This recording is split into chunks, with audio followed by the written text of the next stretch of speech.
Desperation and hunger carved deep lines on her face as she stood before him, arms trembling with the weight of her infant. She tried to trade her baby for a sack of grain, an unthinkable choice born from unbearable circumstances. But the silent rancher, weathered by years under the merciless sun, didn't speak a word. He simply took her hand and the child. Before we begin, make sure to subscribe to the channel and comment where you're watching from. The dust of the New Mexico territory swirled around Clara Mayfield as she stumbled into the trading post, her gaunt frame barely able to support both her weight and that of the infant bundled against her chest. The tattered quilt wrapped around her shoulders did little to hide her desperation. Her eyes, once bright with hope, now reflected only hollow despair as she surveyed the modest supplies lining the shelves. "Please," Clara whispered to the shopkeeper, her voice cracking from disuse and thirst. "I need food." She unwrapped the bundle in her arms, revealing a small girl with translucent skin and wisps of golden hair. "This is Lily. She's healthy, strong." The words caught in her throat. Would you take her for a sack of grain?" The shopkeeper's jaw dropped. Two women selecting fabric nearby froze, their hushed gasps filling the sudden silence. A ranch hand purchasing tobacco backed away, nearly knocking over a display of canned goods in his haste to spread the news. "Ma'am, I can't," the shopkeeper began, but Clara's trembling hand reached across the counter. "She deserves better than dying slowly with me," she pleaded, tears cutting clean tracks through the dust on her cheeks. "Please." Within the hour, the saloon buzzed with shocked whispers. The piano player's fingers faltered mid-melody when the story reached his ears. Marjorie Kane, the widow who ran the establishment, poured whiskey with a heavier hand than usual, her sharp eyes taking in the judgment spreading through her domain like wildfire. "Trading her own flesh and blood," muttered a cattle driver, shaking his head. "Ain't natural." "That poor little thing," added another patron. "Sheriff ought to step in." The doors swung open, letting in a gust of wind and sand. The crowd parted instinctively for Elias Boone. The rancher's weathered face betrayed nothing as he moved through the room, his spurs marking his passage with soft jingles against the wooden floor. Known throughout the territory as the Silent Rancher, he commanded respect without words, his actions speaking volumes where his voice did not. Clara sat hunched in the corner, clutching Lily to her chest, a small sack of charity grain at her feet, enough for perhaps 2 days. Her shoulders shook with silent sobs as the child whimpered. The room fell utterly still as Elias approached. He stood before the desperate mother, his shadow falling across her like judgment. Then, to everyone's astonishment, he knelt down. His calloused hand, marked by years of hard work, gently covered hers. From his pocket he produced a folded paper, a deed. He placed it beside the grain, then added coins enough for 10 times the amount. With a slight nod toward the door, his meaning became clear. "Come to my ranch, both of you." Not a single word passed his lips, but in that moment, 3 lives changed course forever. Clara Mayfield stood at the edge of the porch, watching the sun sink behind the distant mesas. 3 days had passed since Elias Boone had brought her and Lily to his ranch, and the strangeness of it all still clung to her like the dust that settled on everything here. The sprawling property stretched before her, acres of rolling grassland, dotted with scrub brush and cattle, beautiful in its vastness, yet intimidating in its isolation. Inside the weathered ranch house, Lily slept peacefully for the first time in weeks, her tiny stomach finally full. Clara should have felt relief, but uncertainty gnawed at her instead. The Silent Rancher moved through his home with practiced efficiency, his daily routines as rigid as the fence posts that marked his territory. He'd provided a small room for them, clean bedding and food in abundance, yet hardly a glance in their direction. "Are we guests or charity cases?" she whispered to the evening air, receiving no answer but the distant lowing of cattle. The ranch hands kept their distance, stealing curious glances at meals before returning to their work. They followed Elias's lead in everything, including his silence toward the woman and child who had appeared so suddenly in their midst. Clara understood their wariness. A desperate mother who had tried to trade her baby was hardly someone to welcome with open arms.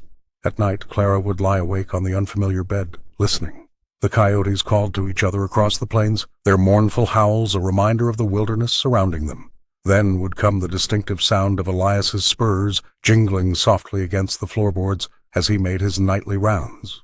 The rancher never seemed to sleep, patrolling his domain like a silent sentinel. During the day, Clara tried to make herself useful, washing dishes and mending clothes. The routine gave her hands purpose, but her mind remained troubled. She'd escaped starvation only to find herself in a different kind of emptiness, one with full plates but empty conversations. "I don't know if we belong here," she confessed to Lily one afternoon while hanging laundry, the sheets snapping in the prairie wind. "But I don't know where else we could go." Sometimes she caught Elias watching them from a distance, his weathered face unreadable beneath his hat. Was that pity in his eyes? Regret? The man who had saved them from public shame remained an enigma, his silence building walls between them more substantial than any made of wood or stone. Clara had traded desperate hunger for uncertain shelter, and though grateful, she couldn't help wondering if she'd merely exchanged one form of isolation for another, this one bordered by endless sky and maintained by a man who spoke volumes with his silence. The summer sun beat down mercilessly on the New Mexico territory, turning the plains into a furnace of dust and shimmering heat. Elias Boone rode at the front of his small herd, his broad-brimmed hat pulled low to shield his eyes from the relentless glare. Sweat soaked through his shirt, creating dark patches across his back and chest as he guided the cattle toward the creek that hadn't yet dried up. The ranch hands followed his lead without question, respecting the silent commands he gave through gestures and nods. Back at the ranch house, Clara Mayfield struggled to adapt to her new surroundings. She rose before dawn each day, determined to earn her keep, with Lily sleeping in a makeshift cradle nearby. The young mother learned quickly how to draw water from the well without wasting a drop, how to preserve the precious vegetables from the small garden, how to mend torn clothing with neat, even stitches. Yet despite her efforts, a wall of uncertainty separated her from the men who worked the land. "Ma'am," they would say, tipping their hats when they passed, but their eyes rarely met hers. They kept their distance, unsure whether to treat her as the rancher's woman, a charity case, or something else entirely. Their caution left Clara isolated, trapped between gratitude and loneliness. One particularly scorching afternoon, Clara ventured to the barn with Lily bundled against her chest. She found shade inside and watched through the open doors as Elias worked with a young horse in the corral. His movements were patient and deliberate, never rushing, never showing frustration when the animal balked. He simply tried again, his calloused hands gentle but firm on the lead rope. There was something in his persistence that stirred something within her. Clara recognized in his methods the same quiet determination that had kept her moving forward after her husband's death, after the crop failures, after the long journey that had brought her to this place of desperation and unexpected refuge. When one of the ranch hands injured his hand on a fence repair, Clara stepped forward without hesitation. She cleaned the wound, wrapped it with strips of clean cloth, and tied it securely. The man mumbled his thanks, surprise evident in his weathered face. That evening, as the punishing heat finally relented and stars appeared in the vast sky, Clara sat on the porch steps, Lily sleeping against her shoulder. Elias passed by, pausing briefly to leave a canteen of fresh water beside her before continuing his evening rounds. No words passed between them, but in that small gesture, Clara felt the first tentative connection forming, a shared understanding of survival in this unforgiving land where actions spoke louder than any words could. The saloon's swinging doors creaked open as Clara Mayfield stepped, inside the late afternoon sun casting long shadows across the wooden floor. Piano notes mingled with tobacco smoke and whiskey fumes in the dimly lit establishment. Every head turned, conversations faltering mid-sentence. The desperate woman who'd tried to trade her baby was now walking among them. "Don't mind those vultures," came a husky voice from behind the bar. Marjorie Kane, a woman whose lined face told stories of frontier hardship and whose sharp eyes missed nothing, gestured Clara forward. "They'll find something new to gossip about by morning." Clara approached hesitantly, feeling the weight of stares on her back. The saloon owner slid a cup of coffee across the counter, a small kindness that nearly broke Clara's composure. "Elias doesn't bring folks to town often," Marjorie remarked, wiping the counter with practiced strokes. "You must be something special." "I'm nothing special," Clara whispered, her fingers tracing the rim of her cup. "Just desperate." The widow leaned closer. "Honey, we're all desperate out here. The difference is what we do with it." As the evening progressed, Clara observed the saloon's transformation. Men from neighboring ranches arrived, deals were struck over card games, and local disputes settled with the slam of a glass or the shake of a hand. This wasn't merely a place of vice. It was the frontier's courthouse, bank, and social hall combined. See that man? Marjorie nodded toward a weathered rancher counting coins. Lost his wife and 3 children to fever last winter. Still standing. She pointed to another. That one crossed 2,000 miles with nothing but hope. We all carry our burdens here. When a drunken cowboy loudly referenced the baby trader, Clara flinched, but before she could retreat, Marjorie's hand clamped firmly over hers. "Stand tall," the older woman commanded. "You did what you had to for your child.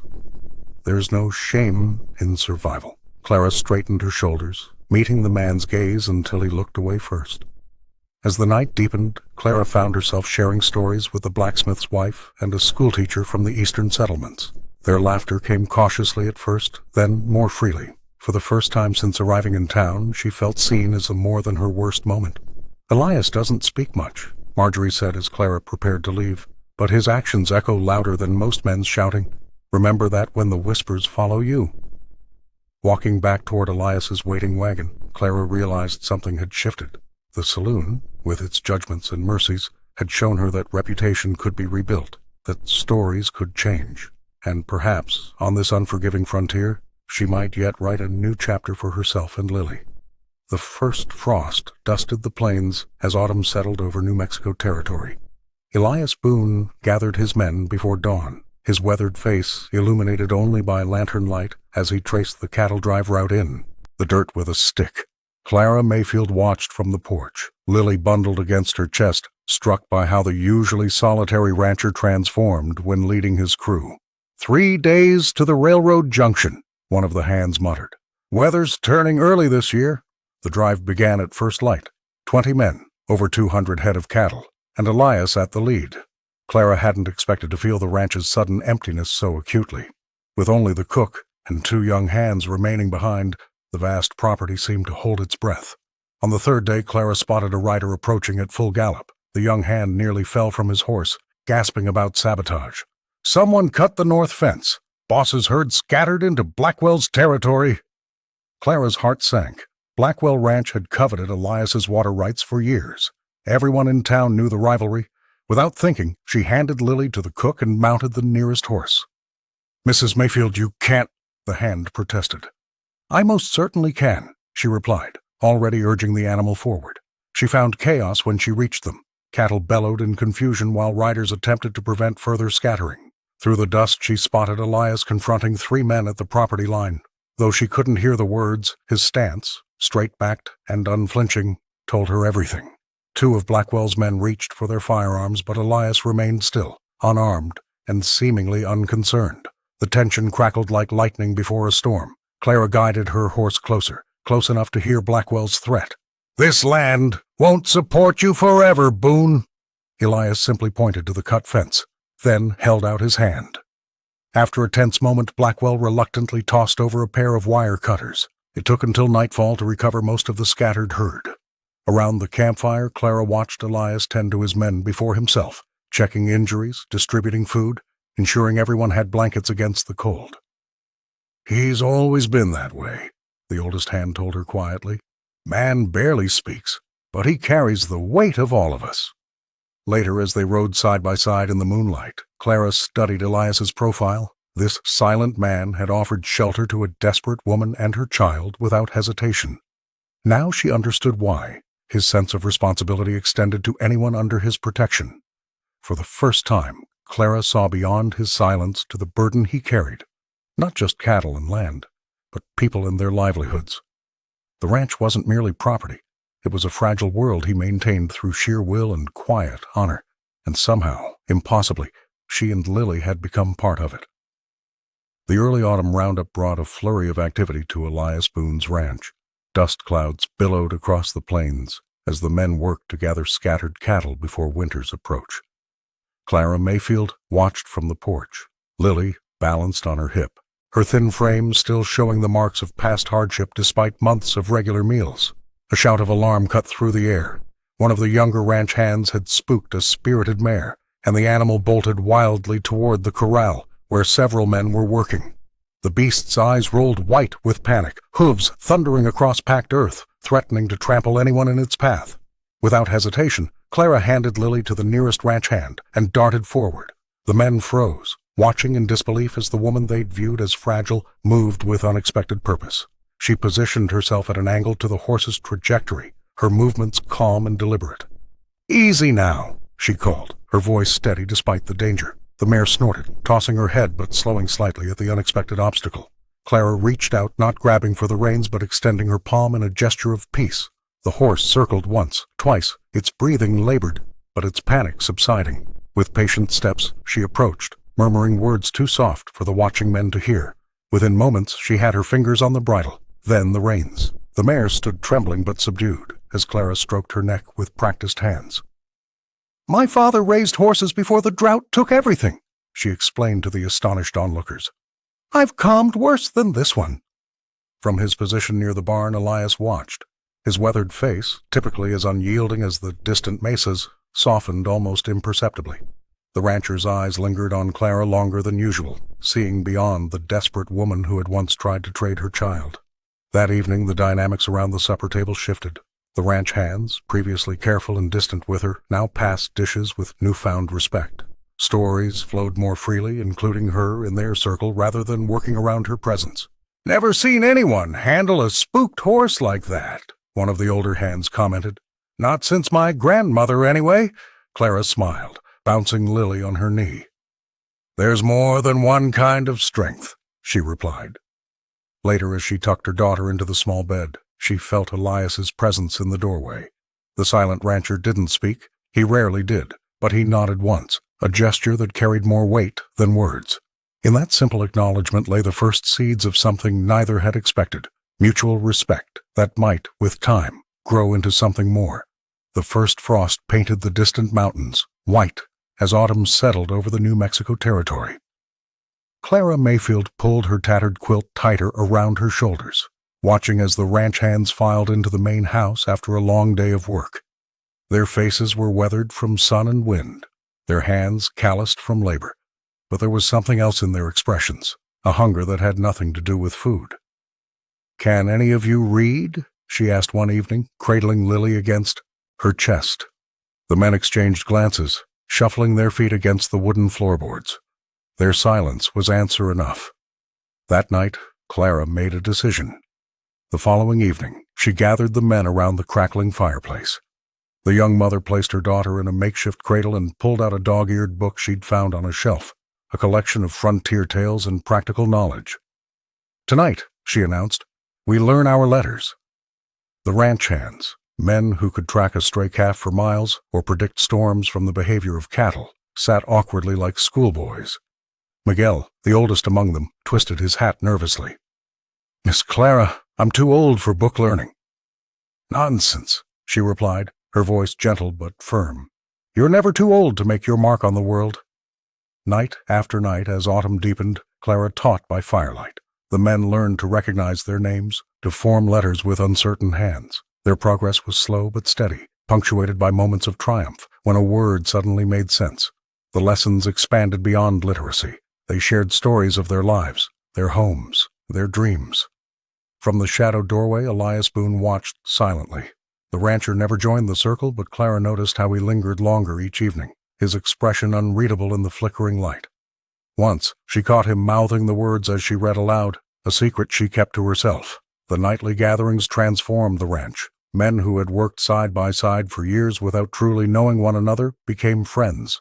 They began to share meals together rather than eating alone. Laughter, once rare, echoed through the house.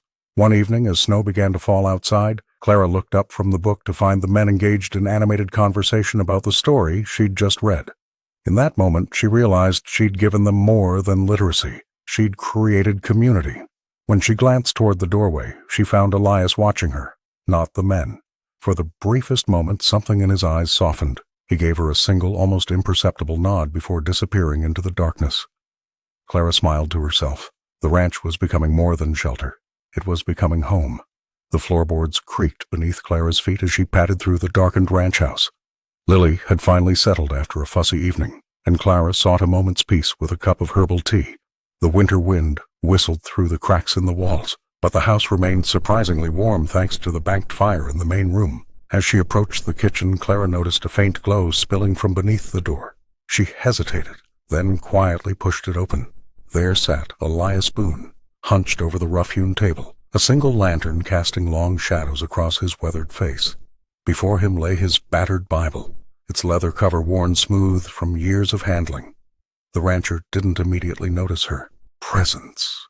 His calloused finger traced slowly across the page, his lips moving silently as he struggled with each word. The realization struck Clara like a physical blow.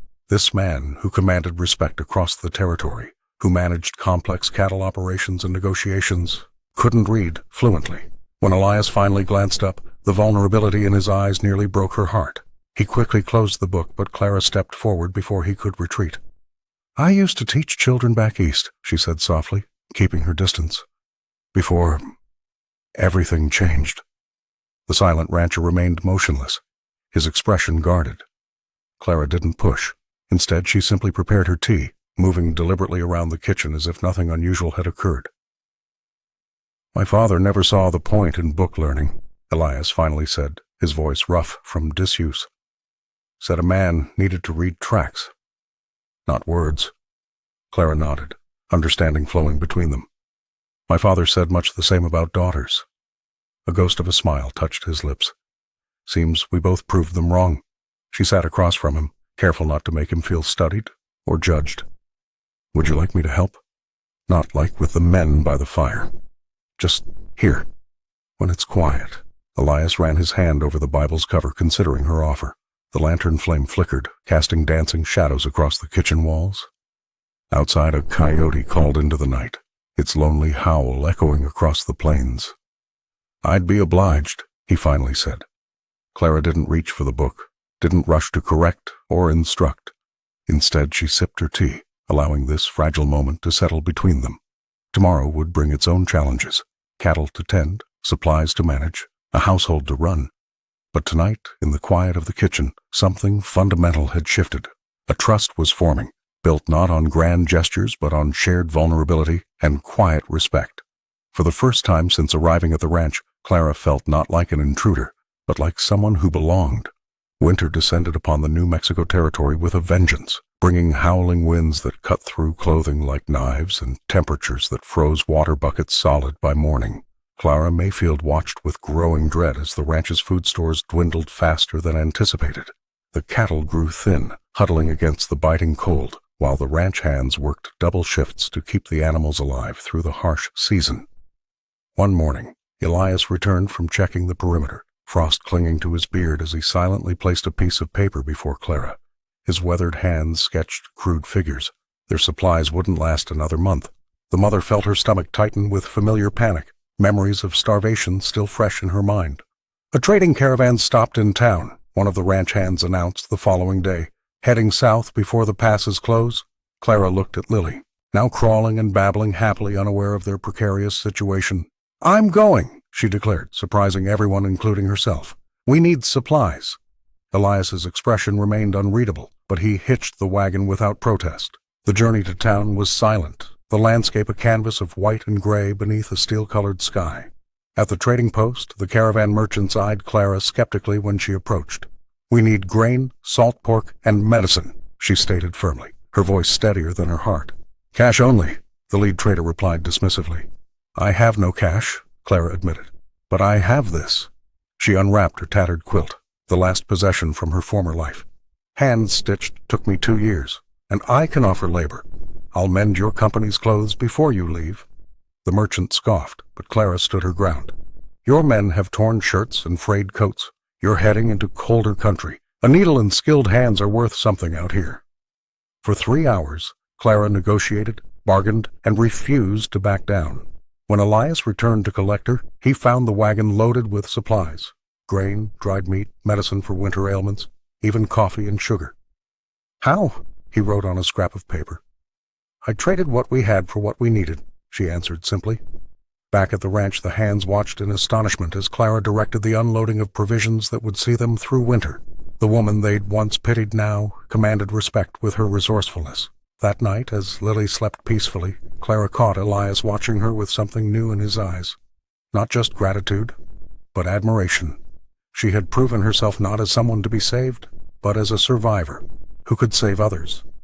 The ranch hands, too, began looking to her with newfound respect, their initial skepticism replaced by genuine regard. The bitter winter continued, but inside the ranch house, something had fundamentally changed. Clara had found her place not through desperation, but through strength. The fire crackled in the stone hearth, casting long shadows across the ranch house's main room as winter's fury howled beyond the walls. Clara Mayfield sat in the worn leather chair, a dog-eared book open in her lap, her voice steady and clear as she read aloud. Around her, the ranch hands, men who had once regarded her with suspicion, now leaned forward, captivated by tales of faraway places and heroic deeds. "That ain't how I pictured him at all," muttered Joe, the oldest hand, his weathered face creased with concentration. The others nodded in agreement, their usual stoicism replaced by genuine curiosity. The nightly readings had begun as Clara's attempt to fill the long winter evenings, but they had evolved into something far more significant. In this room, warmed by firelight and shared stories, the disparate individuals had slowly knitted themselves into something resembling a family. Even little Lily, now crawling and babbling, had become everyone's responsibility, passed from one rough pair of hands to another with surprising tenderness. Most remarkable was the change in Elias Boone. The rancher still spoke little, but his silence had transformed from a barrier into a comfortable presence. He would sit, slightly apart, whittling or mending tack, but his attention never strayed from Clara's voice. Occasionally, when she stumbled over a difficult word, his eyes would meet hers with quiet encouragement. "Miss Clara," whispered Thomas, the youngest hand, "could you explain that part again?" About the ship's navigation. She smiled, patient as always, and repeated the passage. The young man's eagerness to learn touched her deeply. These men, who could track a steer across miles of open country but couldn't write their own names, hungered for knowledge with an intensity that humbled her. Outside, the wind screamed across the plains, rattling the windows and driving snow against the glass. But within these walls, Clara had created something precious, a sanctuary, not just from the elements, but from loneliness. When Lily began to fuss, Elias rose without prompting and lifted the child with practiced ease. The infant settled immediately against his chest, her tiny fingers curling into his shirt. The transformation in this man, who had once seemed as unyielding as the land itself, was perhaps the most profound of all. Later, as the hands retired to the bunkhouse and Lily slept soundly in her makeshift crib, Clara found herself alone with Elias by the dying fire. "Thank you," he said, the words so rare they seemed to hang in the air between them. "For what?" she asked, genuinely puzzled. He gestured around the room, then toward the bunkhouse. Them. Before you came, this was just a place where men worked. Now it's something else." Clara understood. The ranch had transformed from a mere holding of land and cattle into a true home, a place of belonging forged through shared hardship and unexpected joy. The morning broke with a commotion that shattered the ranch's hard-won peace. Elias Boone burst from the barn, his face etched with rare visible concern. His prized Hereford bull, the cornerstone of his breeding program and the ranch's future prosperity, had vanished overnight. "Rustlers," muttered one of the ranch hands, spitting into the dust. "Been hitting ranches all up and down the territory." Clara Mayfield watched as Elias mounted his horse without a word, his jaw set in determination. The silent rancher gathered his men, with nothing more than gestures and nods, their understanding born from months of working together. As they rode out, Clara felt the weight of what this loss meant. Without that bull, there would be no calves come spring, and without calves, the ranch's survival hung in the balance. While the men searched the surrounding plains, Clara took it upon herself to ask questions in town. At the trading post, she overheard whispers about a scrawny orphan boy named Samuel, who had been boasting about a big surprise that would earn him respect. Following her intuition, she tracked the child to an abandoned shack near the creek. There stood the magnificent bull, tethered clumsily to a post. The boy, no more than 10 years old with hollow cheeks and defiant eyes, stood guard with a stick. "I ain't stealing," Samuel declared when he saw Clara. "Just borrowing him to start my own herd. Everyone respects a man with cattle." Instead of scolding, Clara sat beside him on a weathered log. "Respect isn't taken, Samuel. It's earned." When Elias and his men arrived, following Clara's tracks, the rancher's expression darkened at the sight of his prized animal. The ranch hands expected swift justice. The punishment for cattle theft in the territory was severe, even for a child. But something in the boy's desperate determination struck a chord in Elias. Without speaking, he approached Samuel, studied him for a long moment, then extended his calloused hand. The gesture was clear. "Come with me." That evening, as Samuel ate his first proper meal in months at the ranch house table, Clara noticed Elias watching the boy with an expression she'd never seen before: recognition. Later, while tucking Lily into bed, she overheard the rancher's voice, a rare sound, as he showed Samuel where he would sleep in the bunkhouse. "I was younger than you," Elias said quietly, "when I took what wasn't mine to survive." The boy had found not just shelter, but understanding, and Elias, in offering mercy instead of punishment, had revealed another piece of his carefully guarded past, one that explained the compassion he'd once shown to a desperate mother and her infant daughter. The bitter winter had settled across the New Mexico territory like a vengeful spirit, sealing the ranch in ice and isolation. On this particular morning, Henry Cobb arrived through the swirling snow, his broad blacksmith's shoulders dusted white, his wagon tracks the only break in the pristine blanket covering the path to the ranch house. Clara Mayfield watched from the window as Elias Boone greeted the visitor with a firm handshake. The two men exchanged nods before disappearing into the barn together. She had noticed their peculiar friendship before, two of the most taciturn men in the territory, somehow understanding each other without words. Inside the barn, warmed by the bodies of livestock and protected from the howling wind, Henry removed a small slate and chalk from his saddlebag. The blacksmith placed them on a hay bale between them and wrote in careful letters, "Elias Boone." The rancher stared at the markings, his weathered face betraying nothing, though his eyes revealed a flicker of something. Perhaps shame, perhaps longing. Henry placed the chalk in Elias's calloused hand, guiding it with the patience of a man who understood the value of taking time with important things. Their weekly lessons continued through the heart of winter. Clara noticed the changes in Elias, subtle shifts in his bearing whenever he returned from these meetings. One evening, she discovered a scrap of paper by the fireplace, the name Elias, written over and over in increasingly steady strokes. The blacksmith never spoke of these lessons in town. His discretion was as solid as the horseshoes he forged in his shop. This friendship, built on mutual respect and the dignity of silence, gave Elias something he had never possessed, a way to make his mark on the world beyond the boundaries of his land. By February, when the cold seemed eternal, Clara found Elias at the kitchen table late one night. He was practicing writing Lily in careful, deliberate letters. When he noticed her presence, he didn't hide the paper as he once might have. Instead, he turned it toward her, a question in his eyes. "It's beautiful," she whispered, touching the edge of the paper. The next morning, Henry arrived with a small leather-bound journal. "For thoughts too important for words," he told Elias, the rare full sentence hanging in the frosty air between them. That evening, as snow piled against the windowsills and Lily slept peacefully in her makeshift cradle, Clara glimpsed Elias writing by lamplight. His pen moved slowly but with purpose, each stroke a declaration that even in silence, a man could find his voice. In this harsh land where survival depended on strength and grit, the quiet friendship between two men had created something equally powerful: possibility. The blizzard struck without mercy, howling across the New Mexico territory like a vengeful spirit. Elias Boone stood at his cabin door, watching helplessly as fence posts snapped like twigs and cattle scattered into the white void. The storm had come earlier than anyone predicted, catching even the most weather-hardened ranchers unprepared. "We can't manage this alone," Clara Mayfield whispered, clutching Lily to her chest as the wind rattled the windows. The rancher's face remained impassive, but his white-knuckled grip on the doorframe betrayed his concern. By morning, the devastation was complete. Nearly half the herd was missing. Fences lay in splinters across miles of property, and the barn roof had partially collapsed. Clara watched Elias survey the damage, his shoulders slumped in a way she'd never seen before. The silent rancher, who had built everything with his own two hands, faced a loss that might break him. When 3 neighboring ranchers rode up later that day, Clara expected Elias to send them away. These were men he'd feuded with over water rights and grazing boundaries for years. Instead, she witnessed something remarkable. Elias removed his hat and nodded, accepting their offered help with a handshake that bridged years of stubborn isolation. "Never thought I'd see the day," Henry Cobb remarked when he visited to help repair tools. The blacksmith smiled knowingly at Clara. That man would rather starve than ask for help. This storm might have destroyed his fences, but it broke something more important: his pride.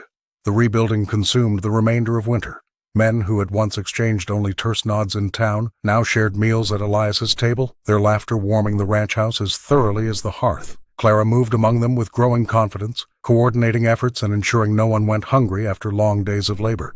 One evening, as Marjorie Kane delivered supplies from town, she pulled Clara aside. "You've done more than rebuild a ranch," the saloon owner observed. "You've helped build a community." The transformation in Elias was subtle, but unmistakable. Each time he worked alongside men who had once been rivals, something in his rigid posture softened. When the last major fence was completed, he surprised everyone by hosting an impromptu celebration, communicating his gratitude through generous portions of beef and whiskey rather than words. As spring's first green shoots pushed through the snow, Clara realized the storm had taken much, but given something invaluable in return. The ranch stood stronger not because of independence, but because of interdependence. And Elias, still a man of few words, had learned that sometimes the greatest strength comes not from standing alone, but from allowing others to stand beside you. The saloon buzzed with the usual evening crowd, whiskey glasses clinking against worn tables as Clara Mayfield stepped through the swinging doors. She had come to meet Marjorie Kane, finding an unexpected sanctuary in the widow's straight-talking companionship over these past months. "You're becoming quite the rancher's woman," Marjorie remarked, sliding a cup of coffee across the bar. "Though that man of yours barely utters a word." Before Clara could protest the implication, a drunken cowboy stumbled against their table, spilling his drink and muttering something about the mute who thinks he's better than everyone. Marjorie's eyes flashed dangerously. "That mute fought at Shiloh and watched his entire company die, you ignorant fool." Her voice cut through the saloon chatter like a knife. "Show some respect or find another establishment." The cowboy slunk away, but Clara sat frozen, the revelation washing over her. "Elias was in the war?" she whispered. The saloon owner nodded, lowering her voice. "He came back changed. Used to be quite the talker before, from what I hear. Some wounds don't bleed, Clara." That night, riding back to the ranch under a canopy of stars, Clara pieced together the fragments of the man she'd come to know, the nightmares that sometimes echoed through the ranch house, his startled reactions to sudden sounds, the way he would stare into the distance, seeing something beyond the horizon that no one else could. When she arrived, Elias was sitting on the porch, whittling a small wooden horse. He acknowledged her with a nod, his eyes reflecting the lantern light. "I know about Shiloh," Clara said simply, taking a seat beside him. His hands stilled, the knife pausing mid-stroke. For a moment she thought he might retreat into himself further, but instead he reached into his pocket and pulled out a tarnished medal, placing it in her palm without a word.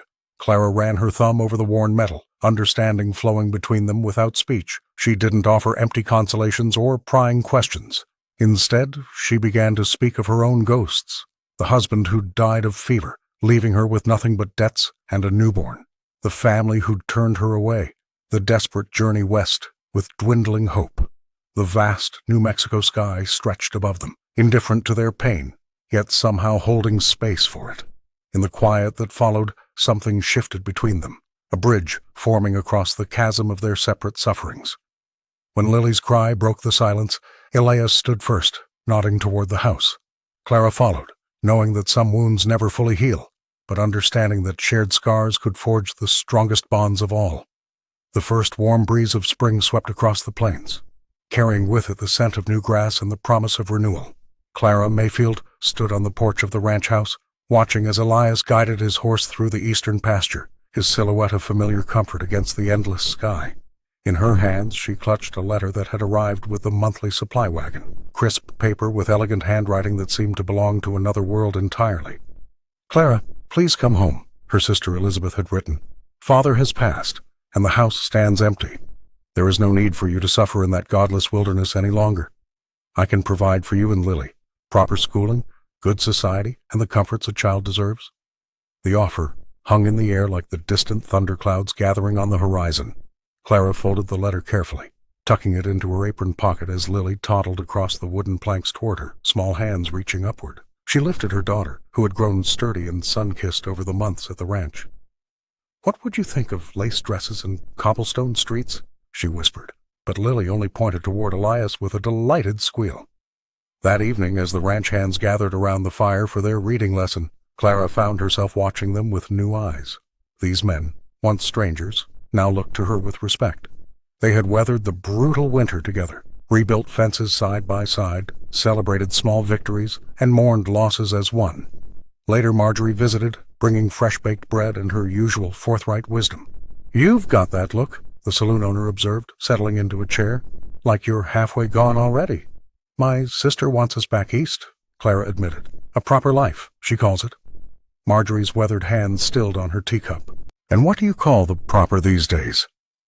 The question followed Clara into the night.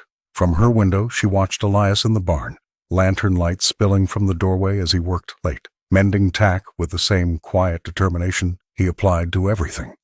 East meant safety, respectability.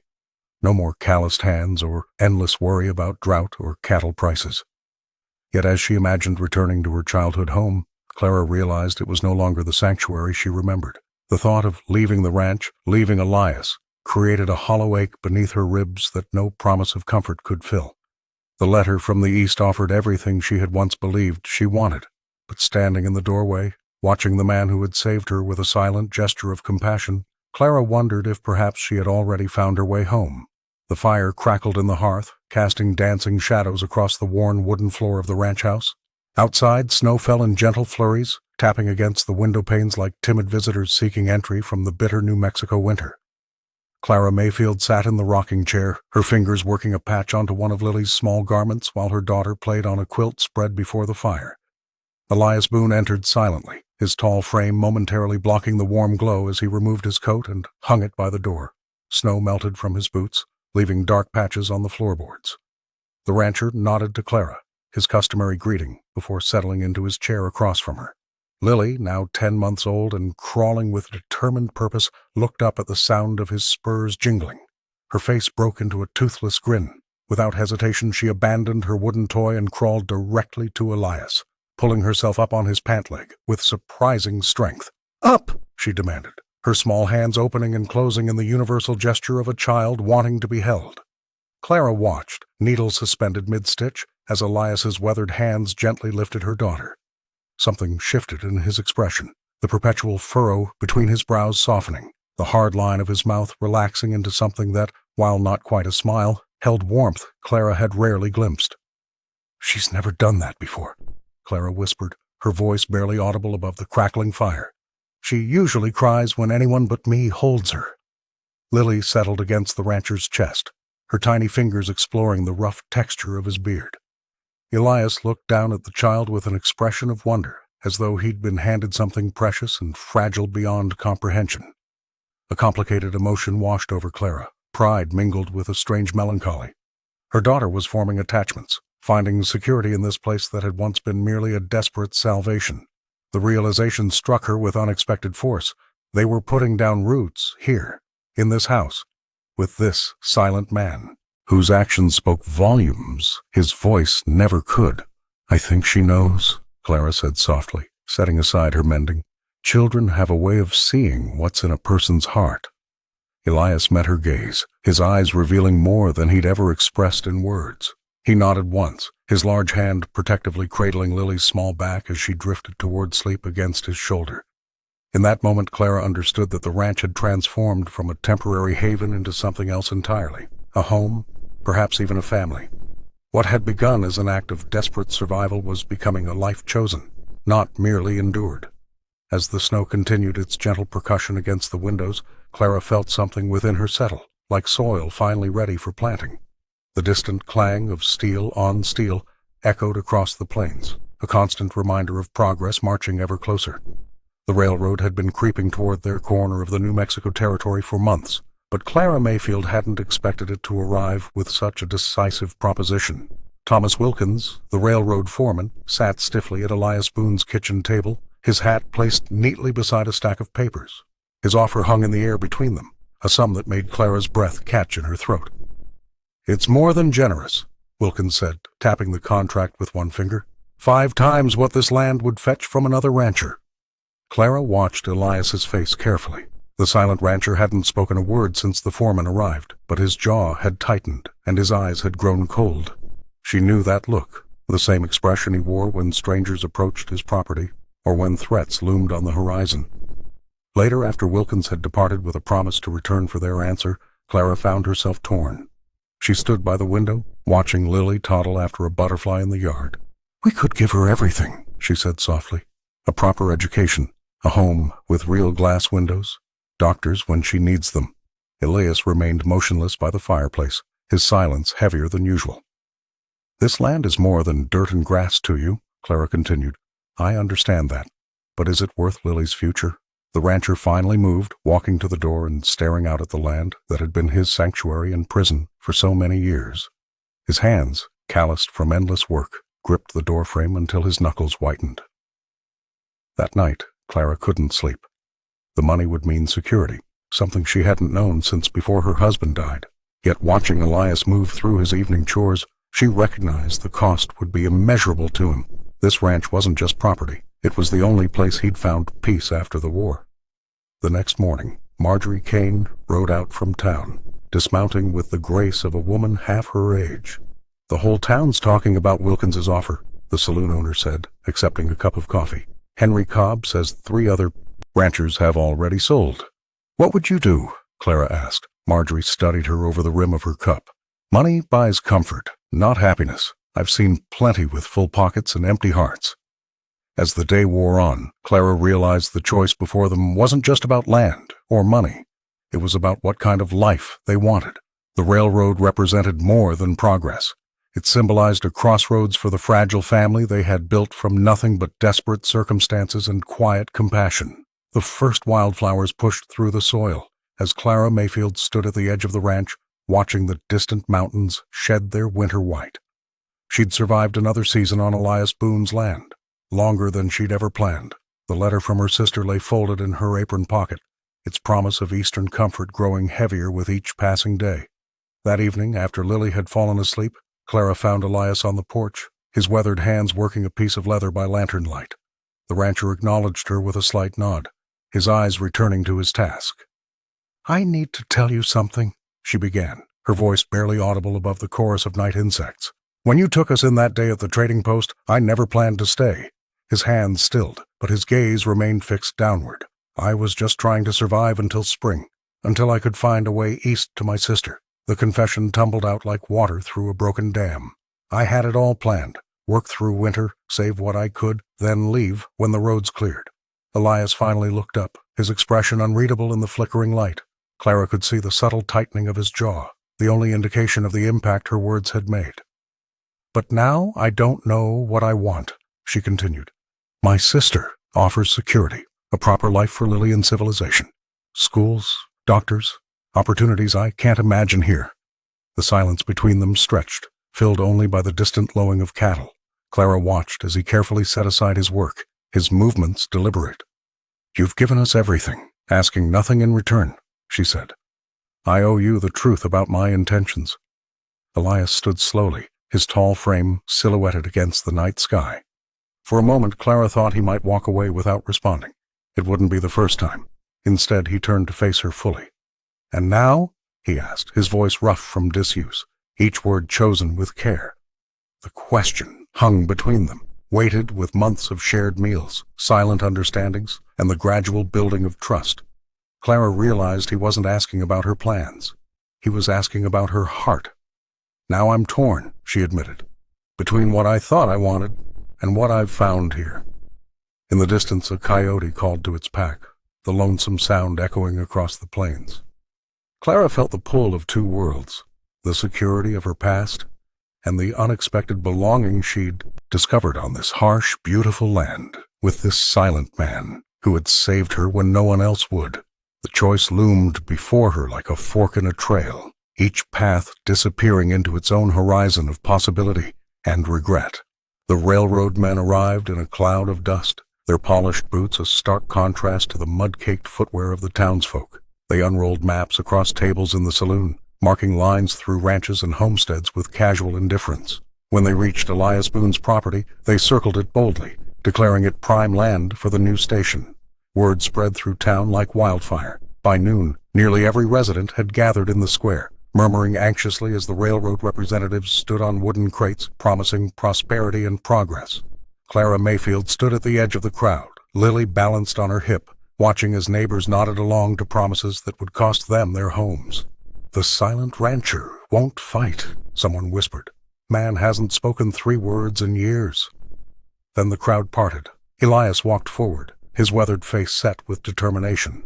The rancher, who had communicated through nods and gestures for as long as anyone could remember, climbed onto an empty crate, his spurs jingling in the sudden silence. "This land," he began, his voice rough from disuse but carrying across the square, "isn't just dirt and grass." The crowd gasped. Children tugged at their parents' sleeves, asking if that was really Mr. Boone speaking. "It's where we buried our dead, where our children took their first steps." His eyes found Clara's in the crowd. "Where strangers became family." Marjorie Kane pressed a handkerchief to her mouth, tears welling in her eyes as Elias continued. "The railroad men see empty space. We see homes. They see profit. We see lives." He pointed toward Clara and Lily. "That woman there chose this place, chose us, when she could have gone east to comfort. And I'm asking you all to choose too." Henry Cobb stepped forward, standing beside his friend. "I'm with Boone," the blacksmith declared. One by one, others joined them. The widow Kane, the ranch hands, even the orphan boy who had once stolen the prized bull stood tall beside Elias. "We don't need to stop progress," Elias continued, finding words that had been locked inside him for years. "But we won't be erased by it. The tracks can go around our homes, or they can go elsewhere." When he stepped down, the silence was profound. The railroad men shuffled their papers, suddenly uncertain. Clara moved through the crowd until she stood before Elias, taking his calloused hand in hers.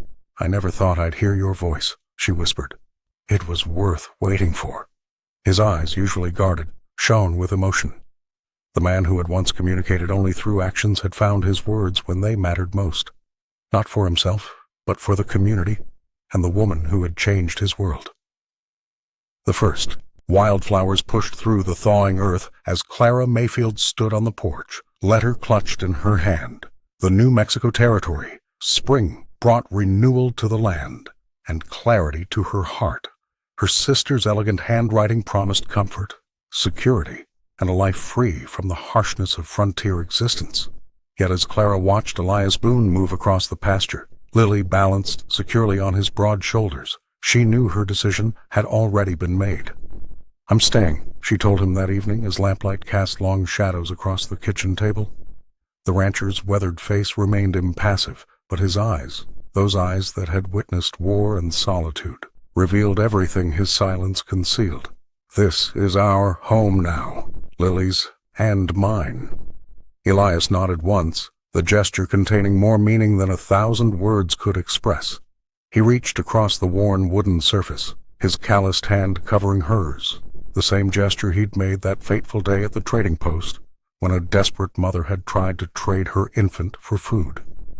The following day, Clara posted her response to her sister.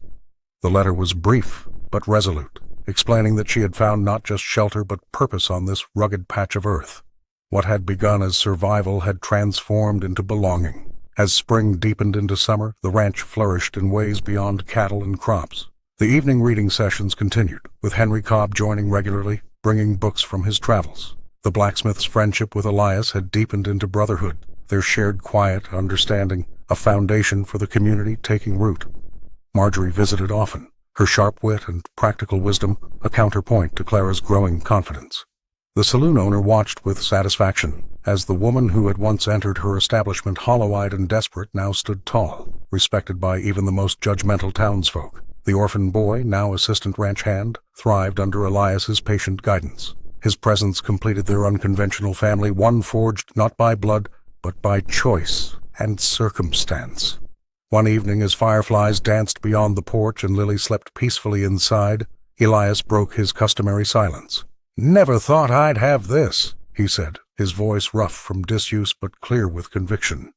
Clara leaned against his shoulder, understanding all he left unsaid. The ranch that had once echoed with emptiness now resonated with purpose. What began with a desperate bargain had transformed into something neither could have imagined. A family built on the sturdy foundations of grit, sacrifice, and a stubborn hope that refused to surrender to the harshness of the frontier. Under the vast New Mexico sky they had found home in each other.